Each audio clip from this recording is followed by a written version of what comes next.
माणसानं माणसाला माणसासारखं वागवावं हे सांगणारा बौद्ध धम्म बाबासाहेबांनी आम्हाला दिला होता. हा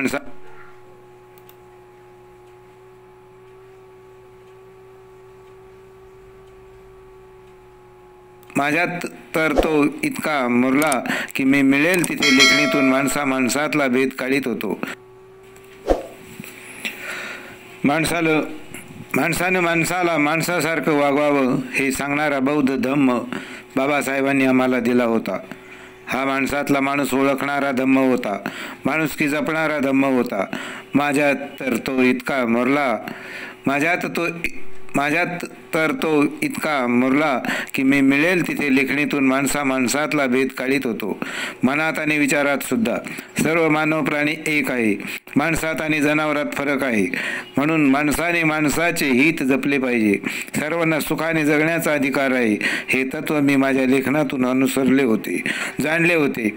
मला आता माणसात भेद करणाऱ्या जाती भेडसावत नव्हत्या.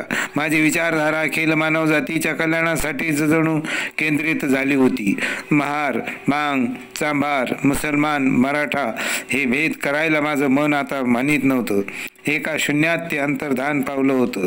साऱ्या पृथ्वीला सामावून घेणारा विचार माझ्या अंतर्मनातून आता तेवत होता आणि माझ्या हातून गीत बाहेर पडलं. हित व्हावे. जणू हे गीत म्हणजे जगाच्या कल्याणासाठीच होतं.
विश्व.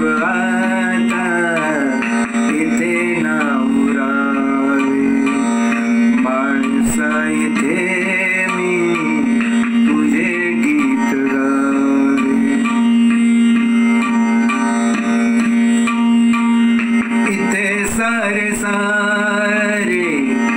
नवे पेरतान इथे सारे सारे नवे पेरतान वामन परी मी तुझे हात व्हावे वामना परी मी तुझे हात व्हावे माणसा इथे मी तुझे गीत गावे माणसा इथे मी तुझे गीत गावे तुझे गीत गावे असे गीत गावे तुझे हित व्हावे असे गीत गावे तुझे हित व्हावे माणसा इथे मी तुझे गीत गावे.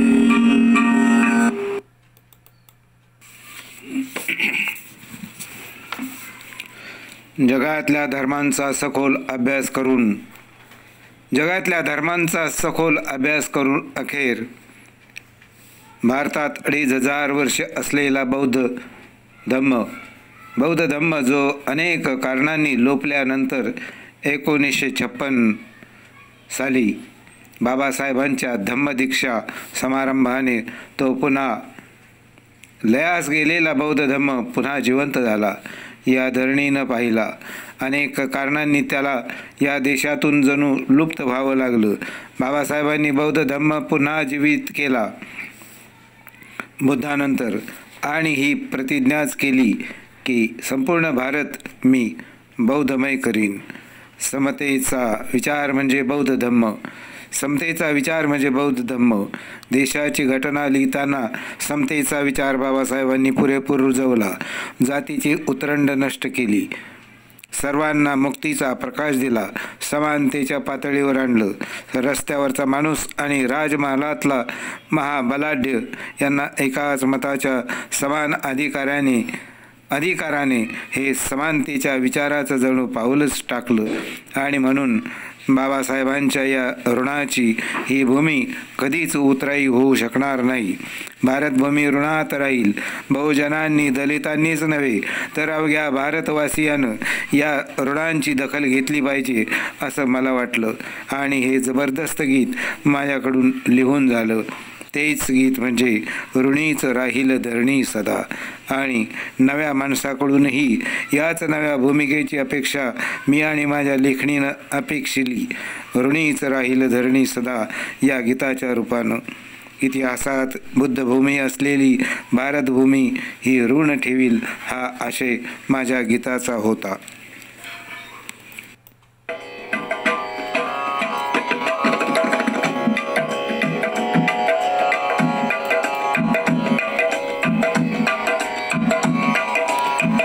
त्रिसरणाची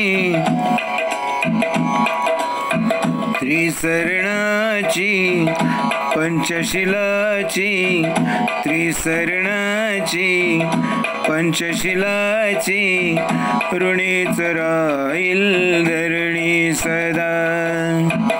त्रिसरणाची पंचशिलाची ऋणीच राहील धरणी सदा.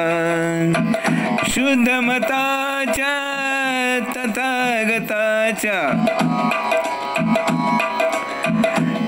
मताच्या तथागताच्या फुलेच वाईल चरणी सदा. त्रिसरणाची पंचशिलाची ऋणीच राहील धरणी सदा. त्रिसरणाची पंचशिलाची ऋणीच राहील धरणी सदा.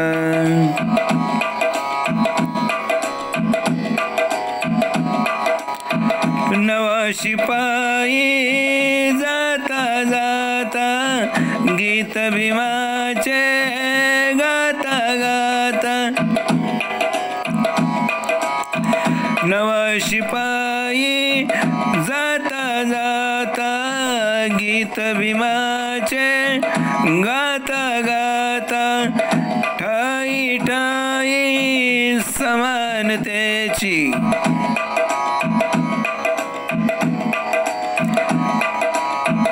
ठाई ठाई समानतेची करील पाया भरणी सदा त्रिसरणाची पंचशिलाची ऋणीच राहील धरणी सदा त्रिसरणाची पंचशिलाची ऋणीच राहील धरणी सदा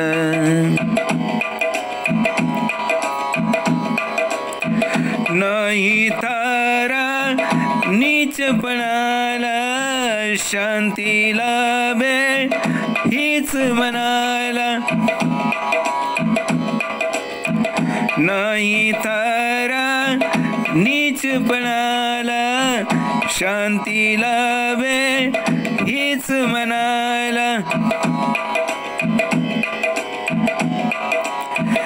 अशा ठिकाणी गोजिरवाणी अशा ठिकाणी गोजिरवाणी शिलात राहील हरणी सदा त्रिसरणाची पंचशिलाची त्रिसरणाची पंचशिलाची ऋणीच राहील धरणी सदा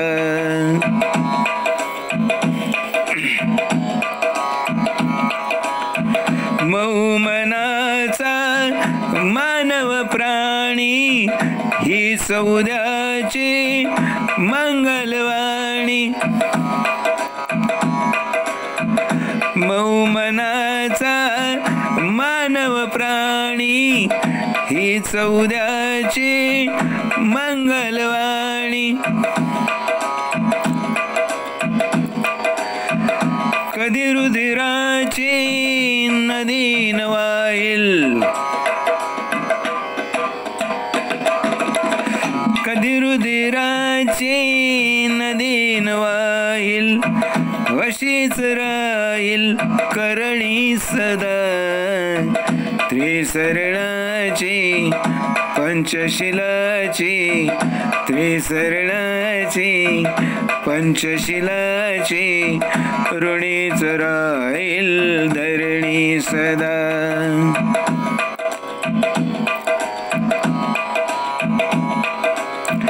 कोणी नाही नाही कोणी भटजी ब्राह्मण नाही कोणी भंगी वामन नाही कोणी भटजी ब्राह्मण नाही कोणी भंगी वामन जळून जाती साऱ्या जाती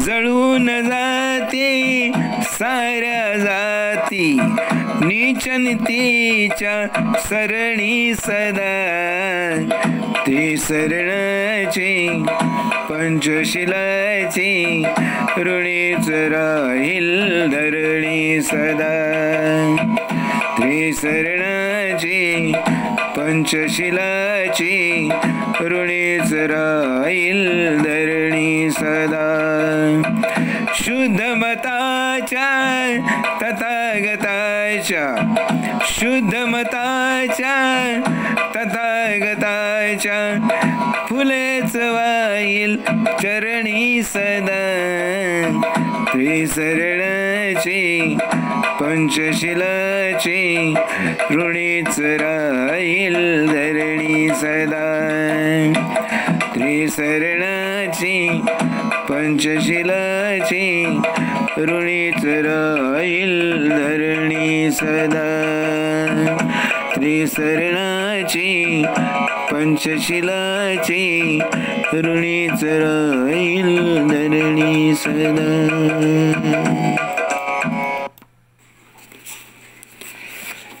छत्रपती शिवाजी महाराजांचा मला जाज्वल्य अभिमान.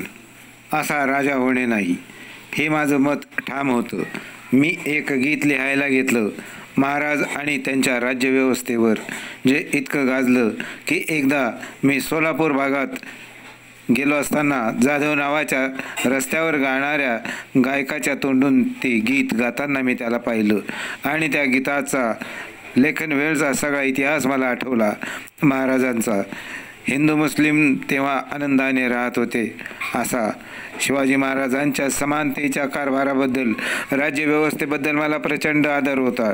महाराज मोगल आदिलशाहीशी लढले व स्वराज्य स्थापन केले, पण रयतेला समानतेची वागणूक देणारा हा राजा होता.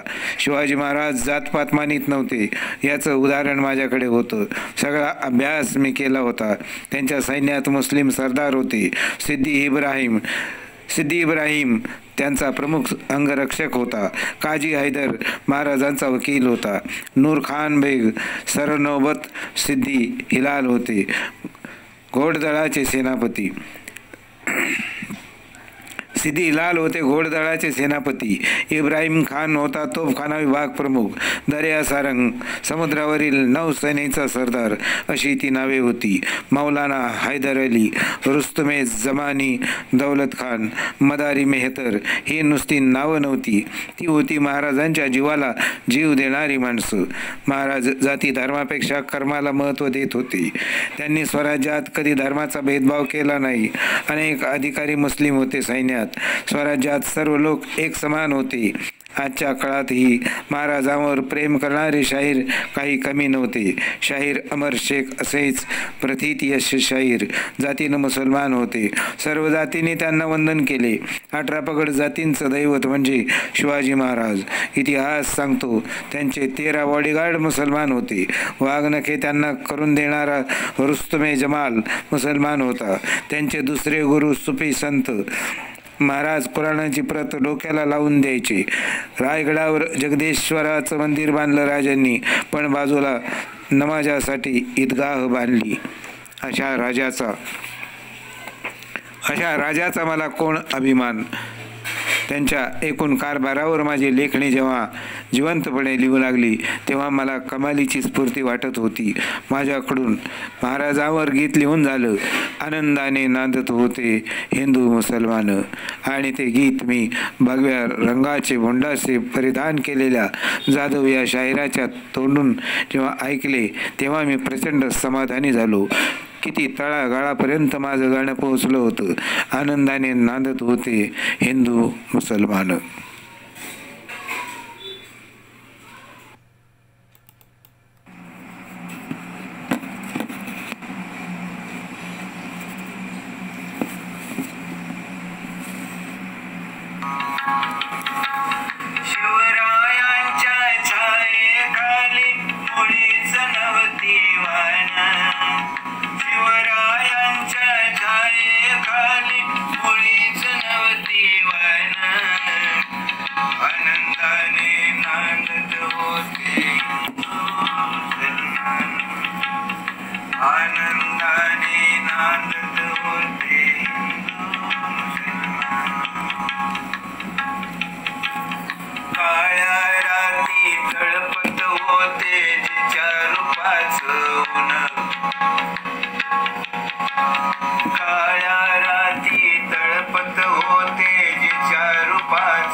आनंदाने नांदत होते मुसलमान. मंदिर तेथे बांधित होता मस्जिद. मंदिर तेथे बांधित होता मस्जिद.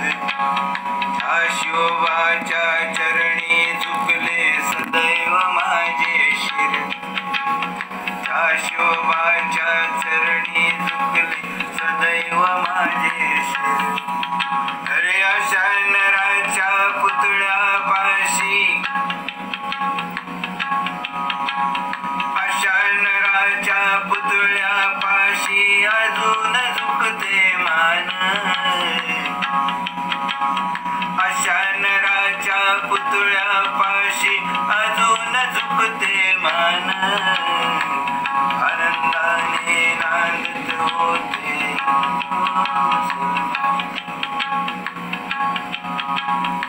आनंदाने नांदत होते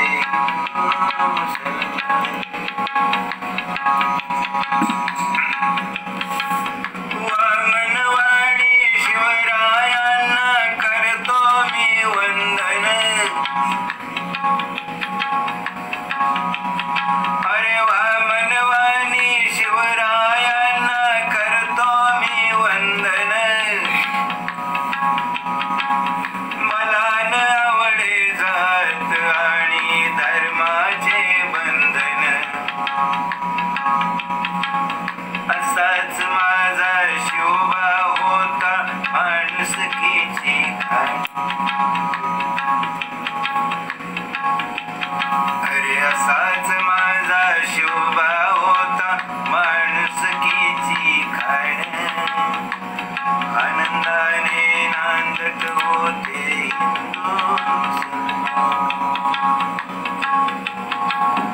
आनंदाने नांदत होते मुसलमान.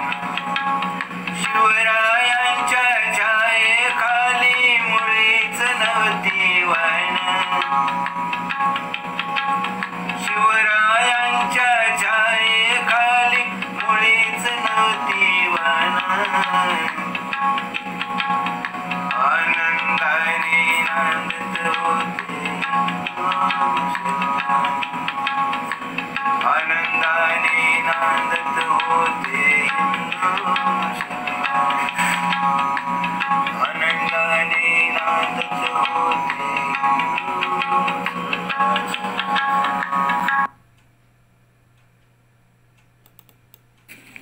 काही उडत्या चालीची माझी गीतं मी लिहिली असली तरी त्यात संदेश असायचा, आशय असायचा. नजर विषारी असते ग, हे त्यातलंच गीत. मी आता कमी बोलत होतो आणि जास्त लिहित होतो. माझी गीतं म्हणजे माझ्याशी संवाद संभाषण असं सूत्र झालं होतं. मुंबईच्या परिसरात वावरताना मला तहान भूक विसरून भटकावं लागायचं. विशेषतः श्रावणी यशवंतेसाठी गाणी मी अग्रक्रमाने लिहित होतो. त्याच्यासाठी लिहिलेलं एक खास गाणं म्हणजे हेच, नजर विषारी असते ग. समाजातला तरुण वर्ग मी अभ्यासला, मुलींच्या स्वभाव वैशिष्ट्यांचा अभ्यास केला. असं म्हणतात की स्त्रीला संवेदन क्षमता अधिक असणारं तिसरं इंद्रिय असतं. त्यांना समोरच्याच्या भावभावना कळतात, आपल्याकडे बघण्याची समोरच्याची नजर कळते. पण तरीही अनेक तरुणी अपात्र तरुणांच्या जाळ्यात सापडतात, वाहत जातात. त्यांना सावध करणारं हे गीत, ज्याच्यात तरुणींनी योग्य तो बोध घ्यावा असा माझा मानस आहे. या गीतातलं मुंबई हे फक्त प्रातिनिधिक स्वरूपातलं शहर मी यात घेतलं. बाकी सर्व तरुणींसाठी ज्या गीताची निर्मिती मी केली तेच हे गीत, नजर विषारी असते ग.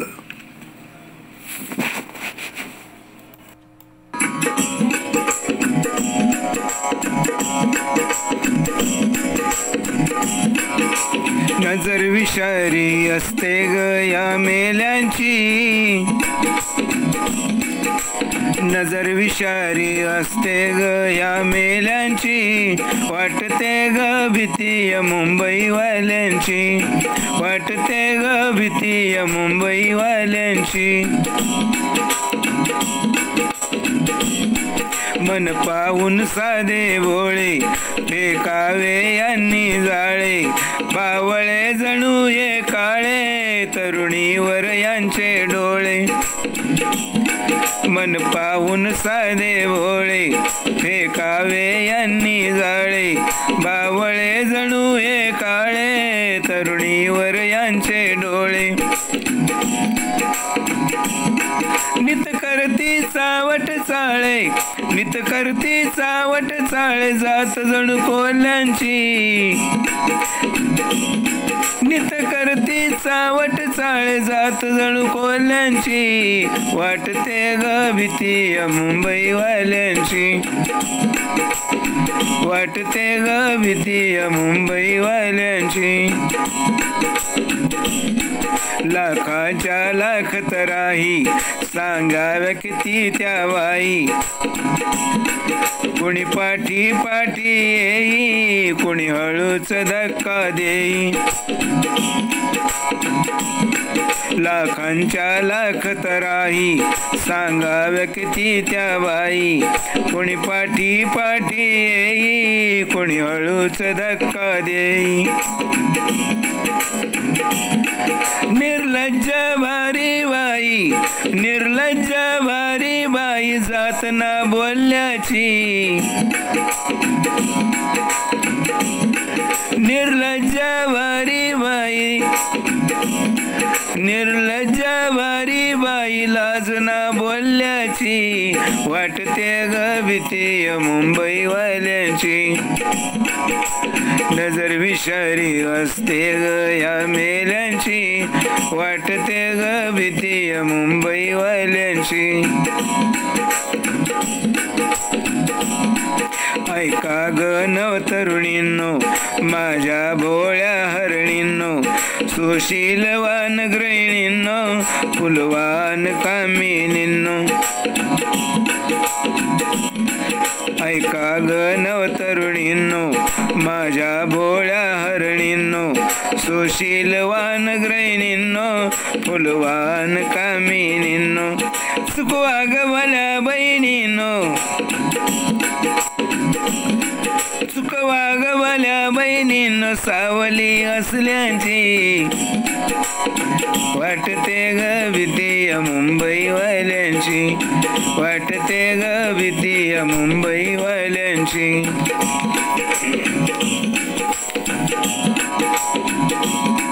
निष्पाप बरे ते बाल्य, तारुण्य उगी हे आले, वामन हे रस रसलेले, लावण्य नको जे झाले,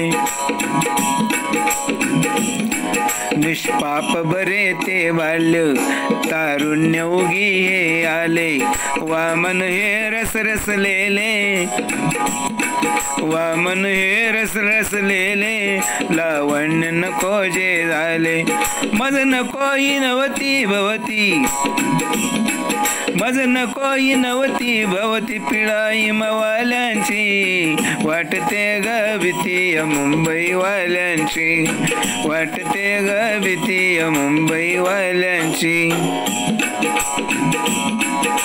नजर विषारी, नजर विषारी असते ग या मेल्यांची, वाटते ग भीती मुंबईवाल्यांची, वाटते ग भीती मुंबईवाल्यांची, वाटते ग भीती मुंबईवाल्यांची.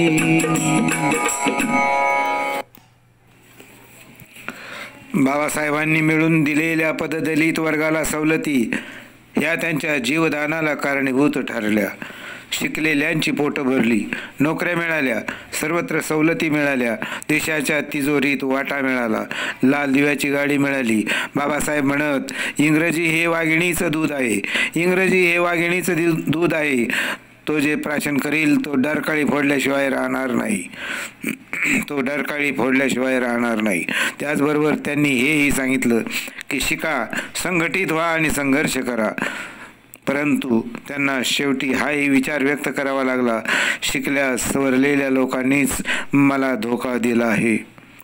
याचं कारण असं होतं की जनावरासारखा जीवन जगणारा माझा समाज या शिकल्या सवरल्या लोकांमुळे उन्नती करील. समाजाचं देणं हे लोक देतील, पण सवलतींचा लाभ घेऊन समाजातला शिकला सवरलेला वर्ग आर्थिक परिस्थितीनं इतका उंचावला की अशा उंच टोकावर गेल्यानं खाली तळागाळात अडकलेला आपला समाज बांधव त्यांना दिसेनासा झाल्यासारखं झालं.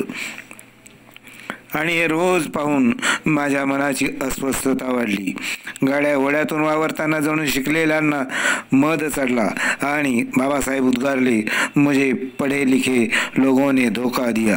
आणि त्यांची ती भावना माझ्या काळजाला जाऊन भिडली आणि पोट भरल्याने तटस्थतेनं जगणाऱ्यांच्या डोळ्यात जे गीत लिहून मी अंजन घालून जाग करण्याचा प्रयत्न करून प्रश्न विचारला, समाजाचं काय? आणि हेच ते गीत बनून लोकांच्यापर्यंत पोहोचलं, समाजाचं काय.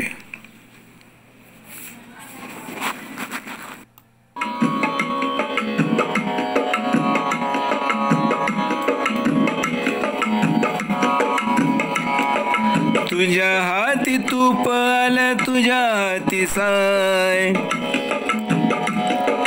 तुझ्या हाती तूप आलं, तुझ्या हाती साय. समाजाचं काय आता, समाजाचं काय, समाजाचं काय आता, समाजाचं काय. आज तुझ्या हाती आहे समाजाची नाडी, रायाला माडी आणि बसायला गाडी. आज तुझ्या हाती आहे समाजाची नाडी, रायाला माडी आणि बसायला गाडी. तुझा सारा परिवार सुखामध्ये हाय, तुझा सारा परिवार सुखामध्ये हाय. समाजाचं काय आता, समाजाचं काय, समाजाचं काय आता, समाजाचं काय. काम नाही धाम नाही सकाळी उठून, सुख सार तुझ्या दारी येतसे कुठून. काम नाही धाम नाही सकाळी उठून, सुख सार तुझ्या दारी येतसे कुठून. सांग असा धंदा तुझा,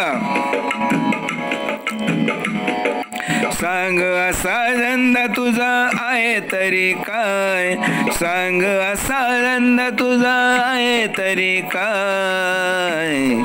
समाजाचं काय आता, समाजाचं काय, समाजाचं काय आता, समाजाचं काय.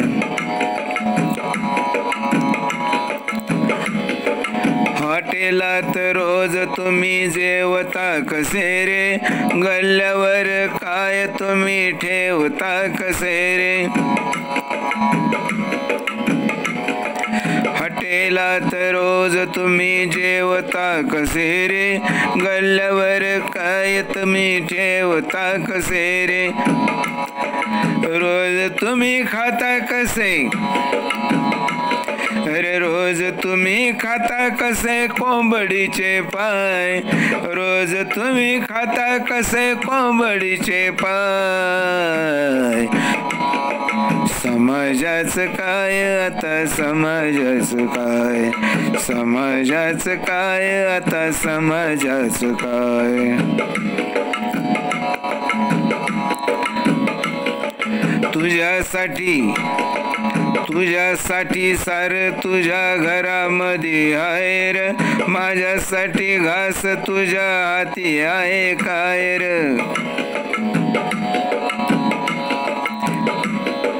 तुझ्यासाठी सार तुझ्या घरामध्ये आहे र, माझ्यासाठी घास तुझ्या पाशी आहे काय र. रोज रोज पुसते तुला, रोज रोज पुसते तुला वामनची माय, रोज रोज पुसते तुला वामनची माय. तुझ्याच काय आता समाजाच काय, समाजाच काय आता समाजाच काय. तुझ्या हाती तूप आलं तुझ्या हाती साय, तुझ्या हाती तूप आलं तुझ्या हाती साय.